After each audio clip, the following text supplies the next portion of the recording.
I want those cameras off! Fourth wall! You're breaking the fourth wall! Number 10. TV Guide. Ah yes, remember the beloved TV Guide? Family Guy certainly does, so much so that they poke fun at it in Season 8's Dial Meg for Murder. After hearing the rodeo is coming to town, Peter signs up to be a cowboy almost immediately. And for those of you who are handy with a horse, entry spots are still open. Oh God, this seems like the kind of thing Peter— Too late, Brian. To ease Lois's exasperation, he points to the TV Guide and tells her that this week's episode is supposed to be about him getting into trouble at the rodeo anyway. This is true to an extent, as Peter is, molested by one of the bulls. We were promised some lighthearted zaniness, not a cross-species assault. Then again, the guide always did have a penchant for mincing words. We really should have seen it coming. Sunday. Here it is. Peter gets more than he bargains for when he joins the rodeo. Boy, did I. And Meg dates a prison escapee! Oh no! Luke, run! Number 9. Chris isn't ready for flashbacks. Chris certainly isn't the smartest member of the Griffin family.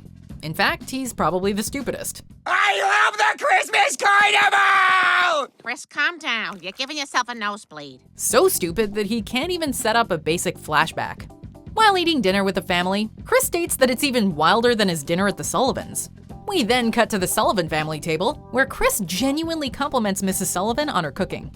It's the perfect anti-joke, and both Peter and Lois proceed to berate Chris for his inability to procure a proper flashback. That was just awful, Chris. Terrible. He is not ready for flashbacks. No, he is not. Ironically, this meta joke about a failed cutaway is funnier than quite a few of Family Guy's actual cutaways. Number 8. I'm a Family Guy. It turns out that Peter gets really excited when characters in movies say the title of the movie. Oh boy, I usually only get this excited when they say the title of a movie in the movie. To reinforce the joke, we're taken to a movie theater where Peter gets excited watching the title-dropping Clear and Present Danger, As Good as It Gets, and Superman 4: The Quest for Peace. Later in the episode, Peter is pulled over and Brian gets arrested for possessing marijuana. One of the arresting officers proceeds to denounce Brian's behavior, calling himself a Family Guy and causing Peter to lighten up again. You're under arrest, dirtbag! Oh, come on! I don't appreciate drug addicts in my town. I'm a Family Guy. He said it! And we gotta say, the line is not nearly as contrived as it could have been. Well done, writers. Number 7. The Unfinished Road. In the 10th season episode Meg and Quagmire, Quagmire tries to seduce Meg after she turns 18. He decides to take her to a sex cabin, because of course he has a sex cabin, prompting Lois and Peter to chase him down. Peter, Quagmire has a name for that cabin. He calls it his sex cabin. No, he doesn't. He calls it the Stuff It In. However, they become stuck in traffic because the Family Guy animators haven't completed drawing the road ahead. It's a great visual gag, complete with a blank white landscape, an unfinished road, and some crude drawings of trees. We think this is easily one of the smartest and most visually inventive fourth wall breaks in the show's history, even if it's not exactly the funniest. Come on, guys, really? Let's go! What the hell's going on up there? Well, yep. Number 6. Cowardly Liongynecologist. Now, if you want both hilarious and inventive, we present you with the Cowardly Liongynecologist. After Kevin unexpectedly shows up at the Griffin house, Peter tries to set up an absurd flashback by comparing him to Benedict Arnold Drummond. So I came home. Well, it sounds to me like you're a regular Benedict Arnold Drummond. The Family Guy producers don't know what to do with this confusing setup, prompting them to scramble and air a random cutaway about the Cowardly Lion being Lindsay Lohan's tentative gynecologist. This in turn prompts Peter to grow frustrated over the producer's seeming lack of professionalism. There are just so many mini-jokes rolled into one overarching fourth wall break that we have to give props to the writers. What the hell is going on up there? Number 5. Dear Family Guy.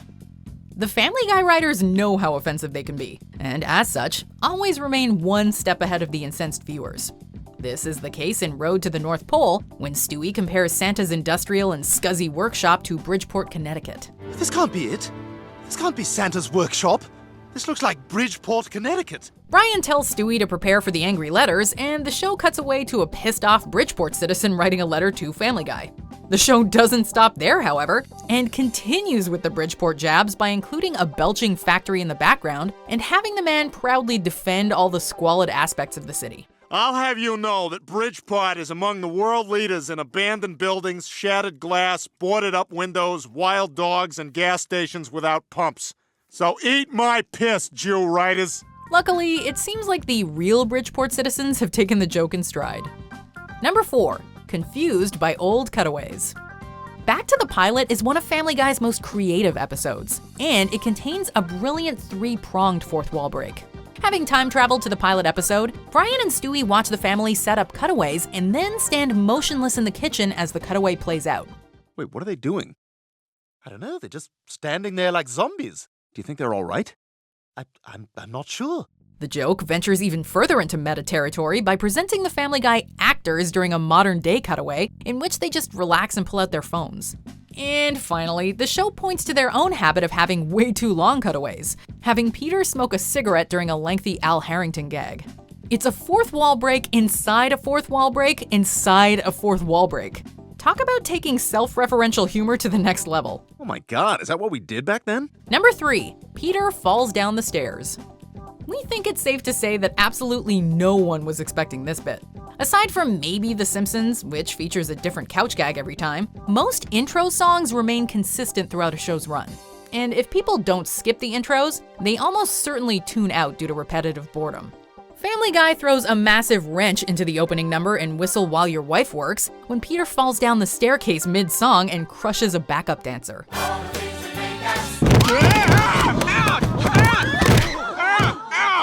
Damn it! Peter, are you all right? No, I think you should call somebody. We also see the walls of the studio as the camera angle changes, and Stewie eventually tells the operator to turn the camera off. You know, you should probably go ahead and shut that off. It was a wonderful and hilarious way to subvert the audience's expectations, and it's easily the show's most ingenious opening sequence. Number 2, the sad Michael J. Fox cutaway. In one of the show's cruelest cutaway setups, Peter tells Brian that one of his white shirts was ruined at a wine tasting at Michael J. Fox's house. You only have 2 white shirts? Well, I had a third one, but it got ruined at that wine tasting at Michael J. Fox's house. We all know where this joke is headed, but the show throws us a hilarious curveball. When, instead of a rude cutaway, Peter appears against a white background and tells the viewer the joke was too sad to show. He goes on to say that Michael was really nice about the incident, and even wrote Peter a check for the damages, though in illegible scribbles. However, by the end of the cutaway, Peter is notified off-camera that they've decided to show the gag after all, and Family Guy goes back to doing what they do best, being incredibly rude to celebrities. Oh wait, now they're telling me they do want to show it. I really like the finish on this charade. Son of a bitch, what is your problem? I gotta tell ya, due to my love of Michael J. Fox, I had to take a little Family Guy break after that particular cutaway. But I must admit, I do love a good fourth wall break, and our number 1 pick is probably the most meta of the bunch. So let's check out the honorable mentions, and then we'll see our top fourth wall breaking moment on Family Guy. Old people are gross, no matter how cute they try to make them look on Desperate Housewives. Go ahead, switch over to ABC for 5 seconds. I'll wait 5 seconds.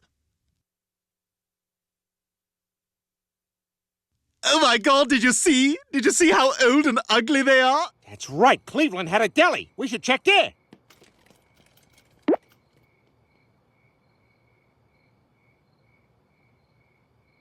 If they die, I'll have nothing to watch on Wednesdays. Other than the fine programs on Fox. Everybody, I got bad news. We've been canceled. Oh no, Peter, how could they do that? Well, unfortunately, Lois, there's just no more room on the schedule. We've just got to accept the fact that Fox has to make room for terrific shows like Dark Angel, Titus, Undeclared, Action, That 80s Show, Wonder Falls, Fastlane. Oh, look at his face. He looks like Oliver Platt climbing a flight of stairs. Hey, that's a low blow. I'm gonna call the network and complain. Where's the phone? It's upstairs, Oliver. Yeah, they know what they did. Number 1, it's a cartoon. Remember when Family Guy got ahead of the offended Bridgeport viewers? Well, they flip it on the audience again in Season 7's Steroids, when Peter spends most of the episode inappropriately complimenting Chris's new girlfriend. Wait, Lois, knock it out for a sec. Connie, you are really pretty. I mean, you have filled out something wacky. Oh, thanks, Mr. Griffin. I like what you're doing with your boobs. Dad! By the end, Connie gets knocked down at a party and Peter walks in to declare that she needs help. He then lays himself on her body and, knowing that this is the breaking point for most audiences, turns to the camera and accuses the viewer of being sick and twisted as nothing bad is actually happening. It's a perfect example of Family Guy's self-referential nature, its penchant for directly addressing the viewers, and its ability to deflect criticism through intelligent meta-humor. In short, it is the perfect fourth wall break. Man, your dad must be proud. Did you enjoy this video? Check out these other clips from WatchMojo, and be sure to subscribe and ring the bell to be notified about our latest videos.